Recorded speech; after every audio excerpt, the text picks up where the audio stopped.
ciudadanos que estén informados, que estén articulados a las nuevas tecnologías, pero al mismo tiempo mantengan su identidad, su cultura y su ciudadanía, son aquellos que serán más capaces de crear, producir conocimiento, información y, en último término, valor en una economía que es de la información y el conocimiento.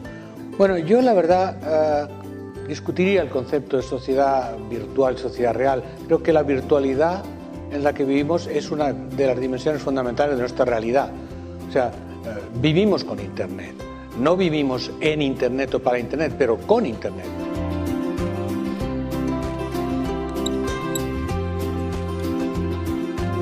We're in a moment of time in which our society is undergoing profound and prolonged change. Technological change, cultural change, economic change, political change, and education has to prepare kids not for the world that was, but the world that will be.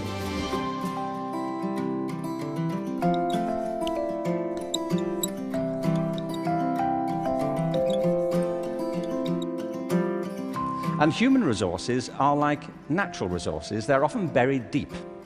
You have to go looking for them. They're not just lying around on the surface. You have to create the circumstances where they show themselves. And you might imagine education would be the way that happens, but too often it's not.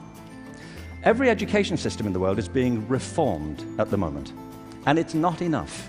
What we need, and the word's been used many times during the course of the past few days, is not evolution, but a revolution in education. This has to be transformed into something else. And the reason so many people are opting out of education is because it doesn't feed their spirit. It doesn't feed their energy or their passion. So I think we have to change metaphors. We have to go from what is essentially an industrial model of education, a manufacturing model, which is based on linearity and conformity and batching people. We have to move to a model that is based more on principles of agriculture. We have to recognize that human flourishing is not a mechanical process, it's an organic process. And you cannot predict the outcome of human development. All you can do is, like a farmer, is create the conditions under which they will begin to flourish. So when we look at reforming education and transforming it, it isn't like cloning a system. Now, in this room, there are people who represent extraordinary resources in business, in multimedia, in the internet. These technologies, combined with extraordinary talents of teachers, provide an opportunity to revolutionize education. One of the important aspects of the learning process that students need to learn is that it's social, it's connected, it's networked. It doesn't send the right message to students if we say, learn in social, connected ways, but I'll teach you in one way. So the importance of teaching together is that it gives students a multidimensional experience of knowledge. It teaches students the importance of being connected and collaborating with others in activities that we're involved in. What's different today, I think, is that the knowledge pieces are fragmenting more rapidly, and there's more fragments than there used to be. So what used to be, let's say, a 200-page textbook might today be a 5-minute video on YouTube or a 10-minute lecture on a different site. So the knowledge pieces are smaller now than they perhaps were in the past. But the interesting thing is, once your knowledge pieces become smaller, there are more configurations available.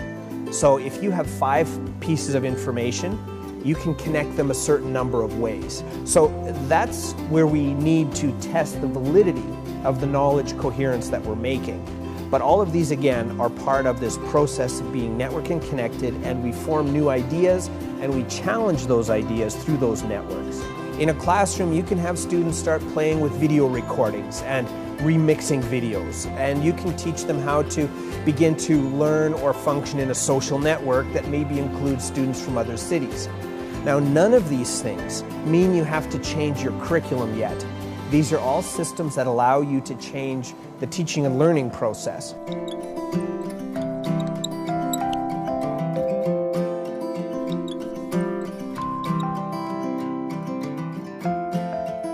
Lo fundamental de este tipo de herramientas es que lo pueden conectar a través de lo visual con elementos que de pronto no lo tienen a la mano. Entonces lo acerca un poco más a ese conocimiento. Y en el caso particular del aula taller, mejor todavía, porque la posibilidad de hacer la conexión de lo que es una computadora con elementos de medición o elementos de automatismo, el alumno puede de pronto hacer mediciones o programar automatismo directamente con sus máquinas.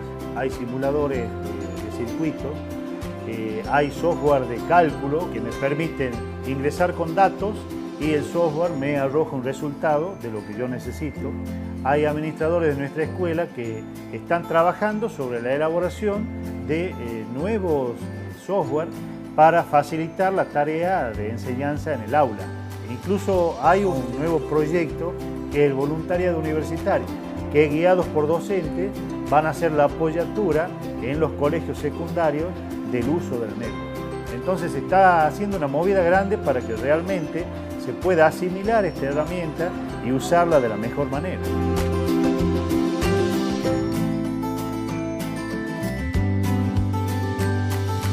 Hello, my name is Judy Harris.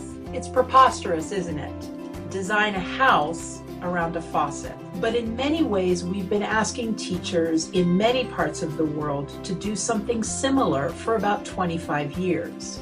We've been asking them to design learning experiences for students around digital tools and resources. Now, as ridiculous as that sounds, in some ways, it's understandable that we've made this mistake and made it for so long. These tools are incredibly powerful. They have enormous potential for helping students to learn even better and teachers to teach even better.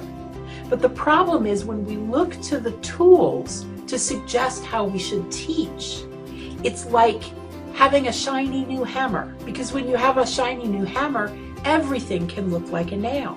Another way to say this is that the tail wags the dog. When we look to the technology to suggest how we should teach, how we should help students to learn, we have it backwards. Creo que ahí la cuestión a pensar y conversar es cómo la escuela fortalece otras políticas de conocimiento, cómo ayuda a que se hagan otras cosas que las que los chicos ya hacen.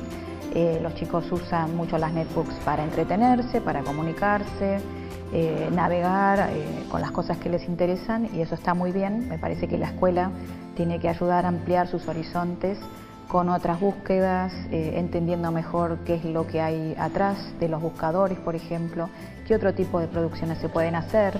Si yo hago, no sé, un remix, hago un video, bueno, cómo ese video puede dialogar con otras producciones culturales, cómo puede dialogar también con las disciplinas de la escuela, bueno, cómo la historia, la sociología, la economía, la geografía me ayudan a pensar mejor el mundo en el que vivo, o el mundo natural también.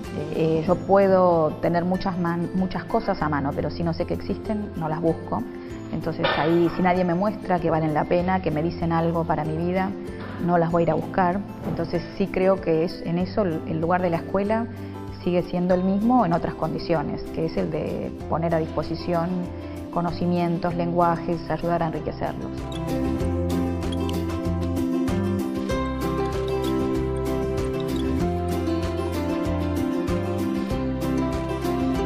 Traditionally think about the distinction between formal and informal education, what happens in schools and what happens other places.